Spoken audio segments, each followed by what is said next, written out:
Awesome. Thank you for joining everyone today here at the Clarity Catalyst. We're cutting through the noise with messages that matter. These messages are going to find the people who need them the most when they need them the most. We appreciate you for joining.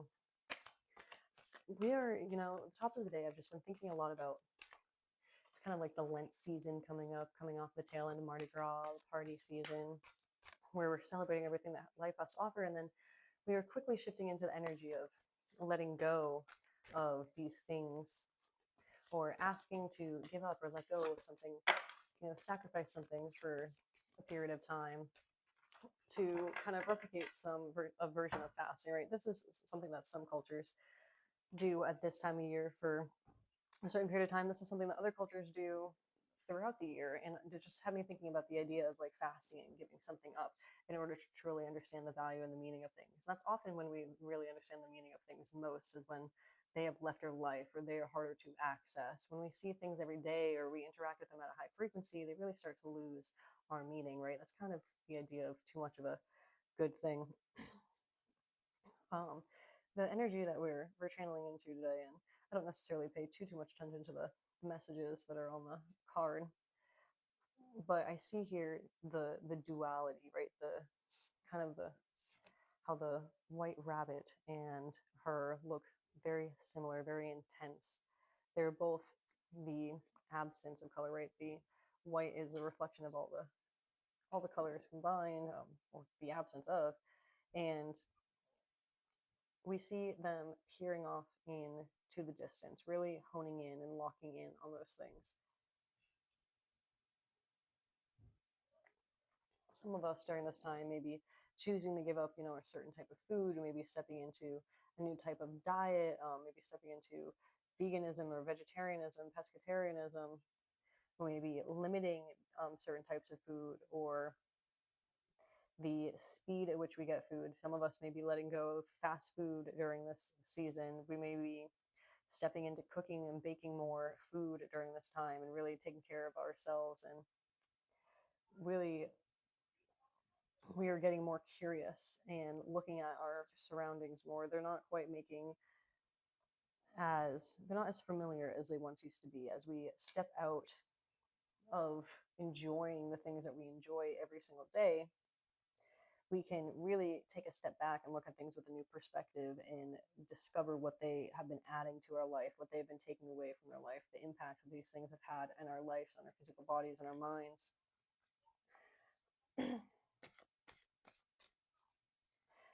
To me, it seems like she's grasping for something. She's looking back and she's kind of going and she's trying to look backwards and grasp something that is no longer she's no longer used. She no longer has, right? She only has one glove. She has lost the other one. She has let the other one go.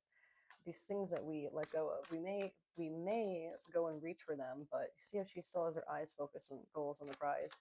Even though we may go and feel ourselves reach for these things that we're letting go, that we desire, we're not feeling as drawn to them. We don't feel the need to go look and find where they are. We just notice that they're no longer with us, and taking a moment to appreciate that space, that gap, that place that we now can fill with other things. That's such an amazing thing to appreciate, because when we have these spaces, we allow this space in our life. This idea of boredom, some say, that's really where the spark of new inspiration comes in. It's hard to be inspired and to think about new projects and to create new travel plans and to think about, creating any new types of plans or adding anything to our life when we are so busy. When we are stepping into the season of letting go and reflecting, it really, I'm getting lightheaded. It lightens us up, right? It lightens the load on us, and it makes it easier for us to function. Oh goodness. Yes, this lightening is much needed.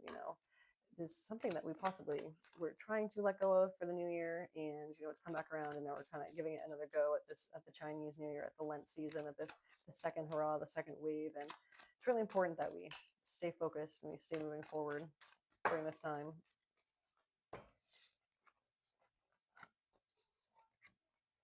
Yes.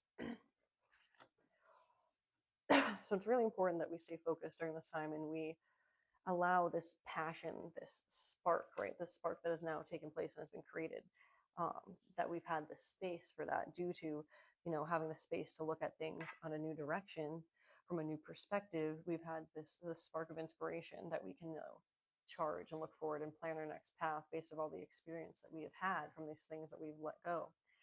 This is a time where we're being asked to step into something new, to not be afraid of the energy of creating a fool. In this image, we see the fool isn't actually carrying, the bag that we typically see with the fool. In this image, the bird is, looking like he's stepping off the cliff as opposed to jumping off the cliff. We have to gain some confidence of this decision that we made, this thing that we're stepping into, this idea that we have, this new thing that we've allowed ourselves to have the space to create, to think of, to wonder, to dream about is beautiful. And we have to have the opportunity to be brave to step into it, right?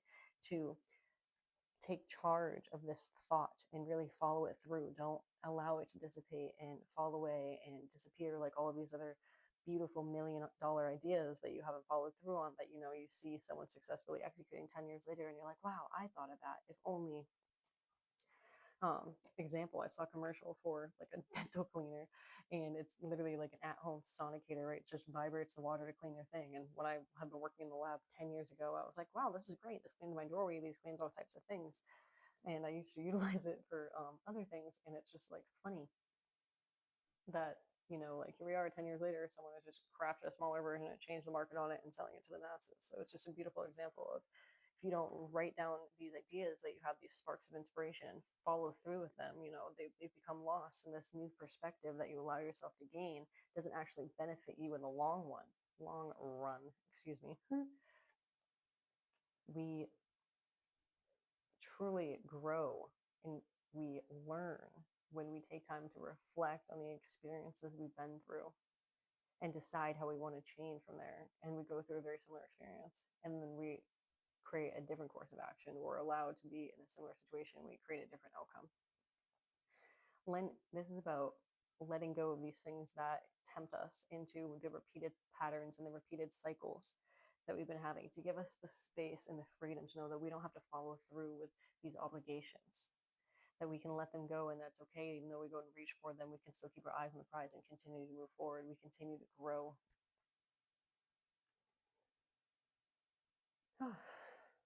Gosh, yeah, it's such a great message, right? It's not always about the things that we let go of. It's about the things that we make room for in our life now that we have more space in it, due to putting something down, to giving ourselves more space. It's gorgeous. So yeah, I challenge you this season, as you put down one bad habit, why don't you replace it for a good habit? Start reading more, start spending more time outside, spend more time with your pets, your friends, your family.